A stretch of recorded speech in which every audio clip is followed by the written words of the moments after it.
What if I told you Luffy now has the power to destroy even the immortals? Not just beat them, but erase their regeneration. Chapter 1149 proves it. And if Scopper Gaban's Haki is the key, then Luffy. It might be the nightmares Imu has feared for 800 years. Welcome to Super Synth D Studio, where the final saga of One Piece hits harder than Advanced Conqueror's Haki. If you're ready for raw spoilers, cracked theories, and hype that melts your brain, you're in the right place. One Piece 1149 kicks off right where the last chapter left us. Nami, Usopp, Jinbei, Brook, and Robin are frozen in shock as Scopper Gaban finally reveals himself.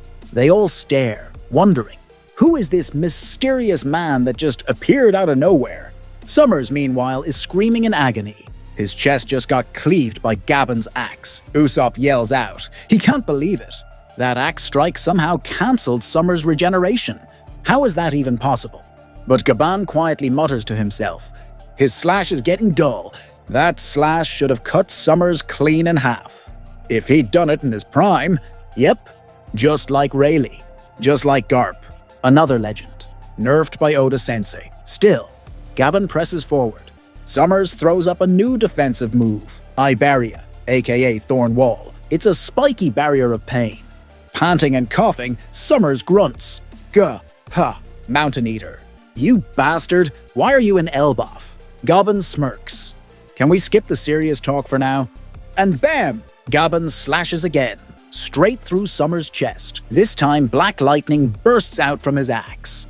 That's Advanced Conqueror's Haki. No doubt about it. We cut to the Straw Hats. Usopp is losing it. What? You met this guy in the castle? Nami explains. Yeah, he even overpowered Luffy and Zoro. He's Colin's dad from school. Usopp gasps. You mean that old man? Robin chimes in. If I heard correctly, his name is Scopper Gaban. Jinbei adds, oh, him.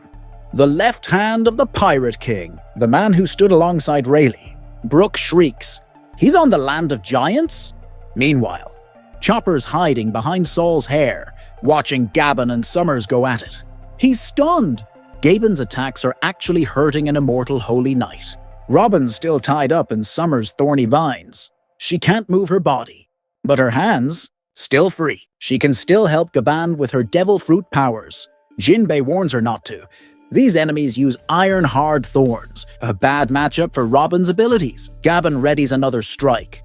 Summers uses Ibarashi again and unleashes a new move, Crimson Hell. Spikes burst up from the ground, disrupting Gaban's footing, but Gaban leaps into the air and slices through the thorny branches, protecting Summers. Summers screams, "Come at me, you bastard!"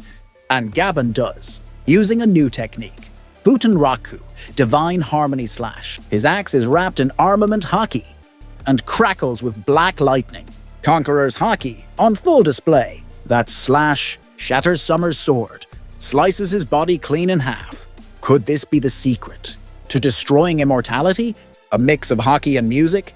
If yes, then Luffy's Gear 5 already has it. And we'll break that down at the end of the video. Back to Gaban. He sees he's about to land on Summers' deadly thorns. Without hesitation, he slashes the ground clean and charges forward. His goal, rescue Colin. Behind him, Summers' split body is now impaled by his own thorns. A brutal irony. Usopp and Nami scream. They can't believe it. Gaban just defeated an immortal. Chopper bolts out from hiding. He dashes past his tied-up friends, ignoring Nami's cries, "Where are you going?" In his heart, Chopper wonders, how did Gaban beat someone who can't die? This might be the key to defeating all the Holy Knights. Meanwhile, at the Walrus School, the giant children are asleep, put under by killing him. He praises someone off-screen, and we see it's Ange, now setting the school on fire, with tears in her eyes. She didn't want to, but she had to. Killingham sees it too. She's done all she could. He draws his bow, using a flame arrow, likely crafted from the dreams of the sleeping children, and launches it straight at the Owl Library. The library erupts in flames. Ange breaks down sobbing. Killingham? He just laughs. Robin watches the inferno from afar. She cries. Saul cries beside her. At Elbaf's western village, Gerald sobs. The giants try to comfort him, telling him it's not his fault.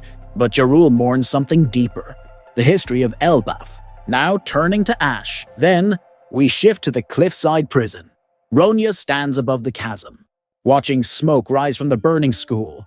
Killingham radios in, mission accomplished. Everything's burned. Gunko orders Ronya to rejoin the others. He tells her to at least look a little happy to be alive. Shocked, Ronya walks slowly and addresses the people of Elbaf. I'm sorry. I'm sorry for surviving. It's all my fault. That everything's burning. Forgive me. The children beg her to stop. So do the villagers. It's not your fault, Ronya. Then, Gaban charges toward Gunko. His voice rings out. The culture, the history, the children, even Elbaf's strength. The Holy Knights have no right to take any of it. Gunko stays calm. He threatens the hostages if Gaban attacks. They die. The children see Gaban. They scream. Yasan, Colin tells the others. That's my dad. He came to save us. Gaban hears it and internally begs Colin not to shout his name. But Colin yells louder, my dad's stronger than anyone. He came for us. Gunko hears it too. The mummy woman lunges, aiming a blade made from her own arrow, straight at Colin's neck. Gaban rushes to stop her, but he's a step too slow. Gunko warns, if one life is lost, it won't come back. Gaban tightens his stance. He knows this is the moment. If he strikes now, he can stop the fire, save the kids, bring peace to Elbaf. But it has to be a kill shot. He yells to Colin, just give me 1 second. Hold on, you're strong, so please endure it. I'll save you. Colin breaks down, then screams back, I'm a warrior. Defeat this woman. Gunko threatens Gaban once again, warning him that once a life is lost, there's no turning back. Gaban is furious. His mind flashes back to the moment Colin was born. The flashback shows Ripley holding baby Colin and presenting him to Gaban. Colin was already massive, even larger than Gaban himself, and Gaban called him a cute, giant baby. He thanked Ripley for giving birth to Colin, saying that from now on, he was their most precious treasure. Back in the present, Ripley screams at Colin to hold on, but Gunko keeps pushing her blade deeper into Colin's neck. Gaban is fully locked in now. We see a terrifying surge of Haki pouring out of his axe, something far beyond anything we saw in his fight against Summers. It's undeniable. Gaban is coating his axe with advanced Conqueror's Haki. It looks exactly like the same Haki Roger used when he clashed with Whitebeard. Inside, Gaban tells himself, if I don't stop this woman now, Elbaf's tragedy will only get worse.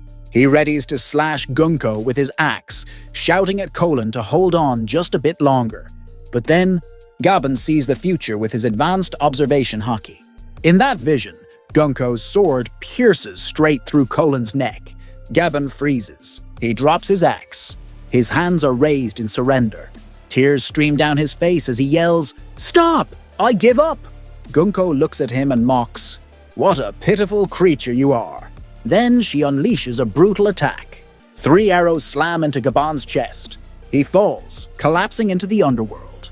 In his last breath, he apologizes to Elbaf and to Colin, because he knows what Colin just went through must have been agonizing. Chopper sees it all unfold. Will he step in to save Gaban? Colin screams, calling out to his father. The other giant children also start shouting, Yasan! But as Colin screams, another flashback plays. This time, we see an adult woman, her face hidden, but her hair looks identical to Gunko's. She's screaming for her father. Gunko is shaken. She wonders, what was that memory she just saw? Then another flashback. A small child walks beside an afro-haired man in a place filled with music. Even though it's all in silhouette, it's clear. That man is Brook, and that little girl, it's Gunko. Brook recognized her back in chapter 1147. And that iconic laugh, yo-ho-ho-ho-ho, it's unmistakable. The girl says her dream is to become a pirate. Back to the present. The Straw Hats are still tied up. Brook whispers that the two of them are very similar. He once apologized to her. Elsewhere, Usopp shouts that they need to come up with an escape plan. Meanwhile, something triggers in Gunko's mind. She suddenly remembers something about Brook. She charges toward him, yelling his name. but stops cold. Her face changes suddenly. Imu Sama's voice echoes inside the minds of all 3 holy knights in Elbaf. Imu snarls, "What is the meaning of this chaos?" Summer's head is impaled on one of his own spikes. Even though his body is split in 2, he's still alive. "Imu Sama!" Killing him gasps. Imu says the Holy Land is burning in flames, and they need more military force. The giant children look on in horror. Gunko's face has turned monstrous, because now Imu Sama has possessed Gunko's body. Her eyes change into Imu's. Her hair grows longer. Dark lightning crackles from her body. Imu declares, "Mu will show them the true domination of a god." Imu has arrived in Elbaf, and there's no doubt Luffy will be the one to face him. Now remember, we've talked before about the deep connection between music and Haki. One of the key powers of Gear 5 Luffy is the drums of liberation. That sound is what keeps him in his awakened form. Back during his fight with Kaido, Luffy briefly turned old. That's a side effect of staying in Nika form for too long. But those drums, the sound of liberation, it brought him back to full strength. Almost like a twist on the immortality the world government top brass are obsessed with. And here's the kicker. To counter their regeneration, you need a mix of Haki and music. Music carries frequency. All matter vibrates at a certain frequency, so when someone's attack syncs with the frequency of a holy knight's body, it causes resonance, and finally, the attack actually hurts them. It's kind of like Zoro's breath of all things technique, the one that finally let him cut through steel. This new approach, it might explore the deeper power of the mysterious voice of all things. That's why Luffy's drums of liberation could be the ultimate key to defeating Imu Sama and his monstrous followers. Gaban's final attack is about to change everything. But if his Haki can erase immortality, then Luffy, with Gear 5, Conqueror's Coating, and pure chaos, might be the one to end the Holy Knights forever. Want to know how Luffy's Toon Force connects to Divine Haki? We're breaking it all down next. So don't just watch history unfold. Be part of it. Like the video, subscribe for more raw spoilers and cracked theories, and hit that bell like it owes you believe. This is Super Synth D Studio, and the final saga has just begun.